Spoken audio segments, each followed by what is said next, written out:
GM మస్టర్డ్కి genetic engineering appraisal committee environment clearance ఇచ్చింది. దీంతో GM mustard first food crop to get environment clearance by the GEAC. ఇంతకుముందు కాటన్కి ఇచ్చింది, కానీ కాటన్ ఫుడ్ క్రాప్ కాదు కదా. ఇప్పుడు మస్టర్డ్ అంటే ఆవాలు ఫుడ్ క్రాప్ కాబట్టి ఇది జిఈఏసి అప్రూవల్ ఇవ్వటం అనేది ఈరోజు పెద్ద న్యూసే అయింది. అయితే మస్టర్డ్కి అప్రూవల్ రావటం అనేది ఇప్పుడు న్యూస్ అయినప్పటికీ దీని మీద డిస్కషన్స్ ఎప్పటి నుంచో ఉన్నాయి. ముఖ్యంగా 3 సంవత్సరాల క్రితం DMH11 అనే మస్టర్డ్ వెరైటీ గురించి కూడా ఒక కాంట్రవర్సీ నడిచిందనమాట. ఢిల్లీ యూనివర్సిటీ ప్రొఫెసర్ ఒక ఆయన దీని మీద రీసెర్చ్ చేశారు కూడా. దానికి సంబంధించిన న్యూస్ కూడా అప్పట్లో పేపర్లో వచ్చింది. అయితే ఇప్పుడు కమర్షియల్ యూజ్ కోసం కావాలంటే మనం క్యాబినెట్ అప్రూవల్ వచ్చేదాకా వెయిట్ చూడాల్సిందే. ఎందుకంటే కమర్షియల్ యూజ్ అనేది క్యాబినెట్ అప్రూవల్ ఇవ్వాల్సిందే, గవర్నమెంట్ అప్రూవల్ ఇవ్వాల్సిందేనమాట. Genetic engineering appraisal committee ministry of environment కింద పనిచేస్తుంది. ఇది ఒక స్టాట్యుటరీ బాడీ. ఇది ఒకదానికి ఎన్విరాన్మెంట్ క్లియరెన్స్ ఇచ్చే ముందు అది ఎన్విరాన్మెంట్ పరంగా ఎట్లాంటి ప్రభావం చూపిస్తుంది, జీవ వైవిధ్యం పట్ల ఎటువంటి ప్రభావం చూపుతుంది, అదేవిధంగా ఆహార భద్రత పట్ల ఎటువంటి ప్రభావం చూపుతుంది అని పైలట్ కేసులో స్టడీ చేసి ట్రయల్స్ వేసి మరి అప్రూవల్ ఇస్తుంది. అది ఓవర్ నైట్ అయితే అప్రూవల్ ఇవ్వదు. ఈ అప్రూవల్ దాదాపు 3-4 సంవత్సరాల నుంచి దీని ప్రాసెస్ నడుస్తుందంటే ఎంత టెక్నికాలిటీ ఉందో దీనిలో అర్థం చేసుకోవచ్చు. ఇది ఎన్విరాన్మెంట్ క్లియరెన్సే, బట్ కమర్షియల్ క్లియరెన్స్కి క్యాబినెట్ అప్రూవ్ చేస్తే మాత్రం జిఎం మస్టర్డ్ పెద్ద సంచలనం అవుతుంది భారతదేశంలో. ఇప్పటికి కూడా దాదాపు 50% జనాభా వ్యవసాయం రిలేటెడ్ యాక్టివిటీసే చేస్తుంటారు. మన ఆర్థిక వ్యవస్థలో వ్యవసాయం ఇంకా కీలక పాత్రే. అయితే మన ఉత్పాదకత అంటే ప్రొడక్టివిటీ మాత్రం చాలా తక్కువ. ఉదాహరణకి చైనాలో ఒక ఎకరానికి 1500 కేజీల పల్సెస్ ప్రొడ్యూస్ చేస్తుంటే భారతదేశంలో దానిలో 60% కూడా లేదు. మనం రైస్, వీట్ ఇలాంటి వాటిలో సస్టైనబిలిటీ తెచ్చుకున్న వెజిటేబుల్ ఆయిల్స్లో మాత్రం ఇంకా ఇంపోర్ట్ చేసుకుంటూ ఉన్నాం. అది సన్ఫ్లవర్ ఆయిల్ కావచ్చు, సోయా ఆయిల్ కావచ్చు, లేకపోతే పామ్ ఆయిల్ కావచ్చు. ఇలాంటి వాటిలో ఒక్కసారి కనుక మనకి జిఎం క్రాప్స్ సక్సెస్ అవుతే మనం ఇండియా ఇప్పుడు ఇక్కడి నుంచి ఎక్స్పోర్ట్ చేసే పరిస్థితిలో ఉంటుంది, కానీ ఇంపోర్ట్స్ కోసం ఎదురు చూసే పరిస్థితిలో ఉండదు అనమాట. సో అగ్రికల్చర్లో ప్రొడక్టివిటీ దాదాపు 30 to 40% పెరిగిద్దంట. ఈ జిఎం మస్టర్డ్ కనుక సక్సెస్ అయితే, ఈ జిఎం మస్టర్డ్ కనుక మనం పూర్తి స్థాయిలో దీన్ని ఉపయోగించుకోగలిగితే ఇటువంటివి ఎన్నో అడ్వాంటేజెస్ జిఎం క్రాప్స్ వల్ల ఉంటాయని చెప్పి అంటున్నారు. అసలు ఈ జిఎం అంటే ఏంటి? జెనెటికల్లీ మాడిఫైడ్ క్రాప్స్ లేదా జిఎం ఫుడ్ అంటే తెలుగులో జన్యు మార్పిడి లేదా జన్యు పరివర్తిత అనే అర్థం అనమాట. అంటే బయోటెక్నాలజీ అగ్రికల్చర్ ఉపయోగించి, అంటే దానిలో ఒక పార్ట్ జెనెటిక్ ఇంజనీరింగ్.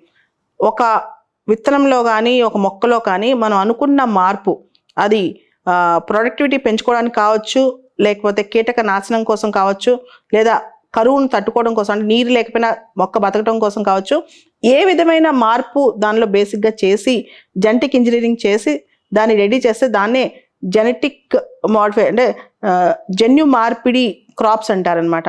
దీనివల్ల ఉపయోగం ఏంటి అంటే అవి కీటకాలను కానీ లేకపోతే ఇతరత్ర చీడపీడలు కానీ తట్టుకుంటే దాంతోపాటు ఉత్పాదకత పెంచుకుంటాయి అన్నమాట. ఆల్రెడీ భారతదేశంలో జిఎం అనే దాని మీద చాలా పెద్ద అవగాహన ఉంది. దీన్ని ఇంకొంచెం ముందుకు తీసుకెళ్లే విధంగా ఫుడ్ క్రాప్స్లో కూడా ఇంట్రడ్యూస్ చేస్తున్నారు. మన దేశంలో జిఎం క్రాప్స్, జిఎం ఫుడ్స్ మీద కొంత సస్పిషన్ ఉన్నప్పటికీ విదేశాల్లో ఇవి చాలా విరివిగానే చేస్తున్నారు. ఉదాహరణకి అమెరికాలో జిఎం సోయా కానీ లేదా జిఎం మెయిజ్ కానీ ఇవన్నీ అక్కడ చాలా కామన్గా పండుతాయి. లాటిన్ అమెరికాలో జిఎం షుగర్ కేన్ కానీ, అదేవిధంగా యూరోప్లోను ఇతర దేశాల్లో కూడా, చైనా లాంటి దేశాల్లో కూడా జిఎం క్రాప్స్ బాగానే పండిస్తున్నారు. కానీ భారతదేశంలో మాత్రం ఇంతకుముందు కూడా జిఎం మస్టర్డ్ విషయం న్యూస్లోకి వచ్చినప్పుడు రైతు సంఘాల నుంచి కానీ లేకపోతే పర్యావరణవేత్తల నుంచి కానీ చాలా నిరసనలు, అభ్యంతరాలు వచ్చాయన్నమాట. కాబట్టి మన దేశంలో they are taking GM foods or GM crops with a pinch of salt అని చెప్పొచ్చు. అంటే కొంత భయము, కొంత అనుమానము ఇంకా ఉంది.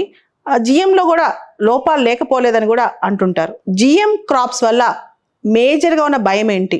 ఎందుకు చాలామంది రైతు సంఘాలు కానీ పర్యావరణవేత్తలు కానీ జిఎం క్రాప్స్ విషయంలో ఎక్కువ భయపడతారంటే, ముందుగా దేశీయంగా ఉన్న వంగడాలు అంతరించిపోతాయి. అంటే మనం లోకల్గా వేసే సీడ్స్ అన్నీ కూడా అంతరించిపోతాయి అనమాట. జనరల్గా రైతు ఏం చేస్తాడు, పంట పండిన తర్వాత ఆ పంటలోంచి వచ్చిన విత్తనాలే మళ్ళీ నాటి పంట మొలకెత్తించుకుంటాడు. కానీ జిఎం విషయం అలా కాదు. వీటిని టర్మినేటెడ్ సీడ్స్ అంటాం. అంటే టర్మినేటెడ్ సీడ్స్ అంటే వాళ్ళు ఆ సీడ్స్ ఒకసారి వాడిన తర్వాత దాని పని అయిపోద్ది అనమాట. కొత్త సీడ్స్ మళ్ళా కంపెనీస్ నుంచి కొనుక్కోవాలి. చాలాసార్లు జిఎం సీడ్స్ అమ్మేది మల్టీనేషనల్ కంపెనీస్. రైతులు ప్రతిసారి దానిపైన ఆధారపడాలన్నమాట. దాంతోపాటు రైతు ఖర్చు, ఇన్వెస్ట్మెంట్ ఖర్చు కూడా పెరిగిపోయింది. మనం జిఎం కాటనే చూసాం. జిఎం కాటన్ వచ్చిన తర్వాత దేశంలో దాదాపు ఇప్పుడు ప్రొడ్యూస్ అయ్యే కాటన్లో 85% జిఎం కాటనే ఉందంట. దాంతో దేశీయంగా ఉన్న కాటన్ సంబంధించిన విత్తనాలు, దేశీయ వంగడాలు మొత్తం పాడైపోయాయి, అంతరించిపోయాయి అని చెప్పి కూడా పర్యావరణవేత్తలు, రైతు సంఘాలు చెప్తున్నాయి. భారతదేశం లాంటి దేశంలో మన క్లైమేట్ కండిషన్స్లో రకరకాల సాయిల్స్ ఉంటాయి. సహజంగా కొన్ని వంగడాలు ఉత్పరివర్తనం అవుతుంటాయి, అంటే ఆ లోకల్ కండిషన్స్కి అడాప్ట్ అయి ఉంటాయి అన్నమాట. ఆ కండిషన్స్ అన్నీ ఇప్పుడు వదులుకొని దేశం మొత్తం ఒకటే రకమైన సీడ్ వేస్తారు, లేదా ఒక ప్రాంతం మొత్తం ఒకటే సీడ్ వేస్తారు. స్లోగా ఏమవుతుంది, దీని మీద మనం డిపెండ్ అవుతూ ఉంటే భవిష్యత్తులో ఒకటే సీడ్ వెరైటీ వాళ్ళు డిపెండ్ అవుతుంటే లోకల్ వెరైటీస్ పోతాయి.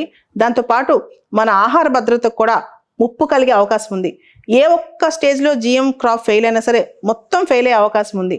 ఏ ఒక్క స్టేజ్లో ఇవి దేనికైనా రెసిస్టెంట్గా మారినా మొత్తం క్రాప్స్ మీద ఆ ప్రభావం పడే అవకాశం కనిపిస్తోంది. జిఎం క్రాప్స్ని తట్టుకుని ఒక కొత్త కీటం వచ్చింది అనుకోండి, అది మొత్తం క్రాప్ ఒక చోట కాకుండా దేశంలో ఉన్న క్రాప్ మొత్తం తుడిచిపెట్టిన అవకాశం ఉందన్నమాట.